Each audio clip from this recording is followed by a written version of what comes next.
আসসালামু আলাইকুম। কেমন আছেন সবাই? আশা করি ভালো।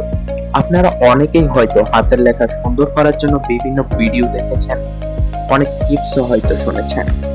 কিন্তু আজ আমি আপনাদের এমন কিছু কৌশল বলবো যা হয়তো আপনারা আগে কখনো শুনেননি।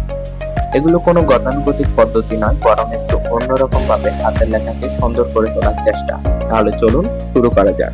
প্রথম টিপস। প্রথম কৌশলটি হলো অনুভূতির সাথে লেখা। আমরা যখন কোনো বিষয়ে গভীরভাবে অনুভব করি তখন আমাদের লেখার ধরন আপনা আপনি ভাবে পরিবর্তন হতে শুরু করে।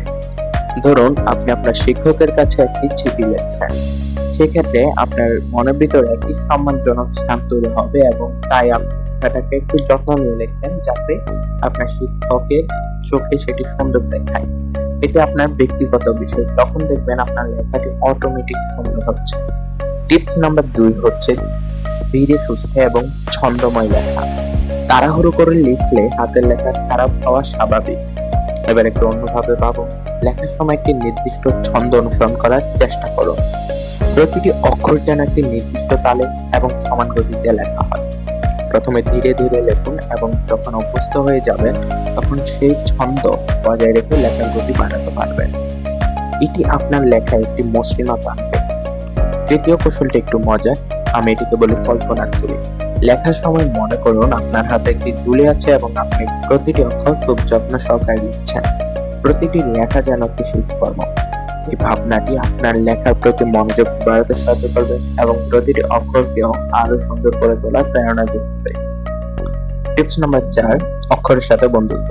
প্রতিটি অক্ষর নিজস্ব সৌন্দর্য আছে। ক লেখার ধরন একরকম, আবার খ লেখার ধরন অন্যরকম।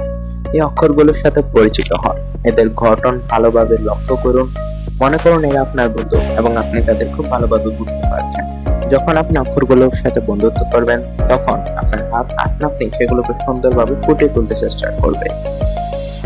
পঞ্চম এবং শেষ কৌশলটি হলো নিয়মিত অনুশীলন, তবে ভিন্ন আঙ্গিকে। আমরা সবাই জানি যে অনুশীলন ছাড়া কোনো কিছু সম্ভব নয়, তবে শুধু এরকম ভাবে বারবার না লিখে বিভিন্ন ধরনের লেখালেখি করুন। কখনো কবিতা লিখুন, কখনো গল্প, আবার কখনো প্রিয় কোনো উদ্ধৃতি টুকে দিন। এতে আপনার হাতের লেখার বিভিন্ন ধরনের অক্ষরের সাথে পরিচিতি বাড়বে এবং লেখার একঘেয়েমিও থাকবে। তো এই ছিল হাতের লেখা সুন্দর করার 5টি দারুণ কৌশল। তো আপনাদের কাছে ভিডিওটি ভালো লাগলে কমেন্টে জানাবেন এবং একটি লাইক দিয়ে দেবেন, সাথে চ্যানেলটিকে সাবস্ক্রাইব করে রাখবেন এরকম নতুন নতুন ভিডিও পেতে। ধন্যবাদ সকলকে। আশা করি আপনাদের হাতের লেখা অনেক সুন্দর হবে।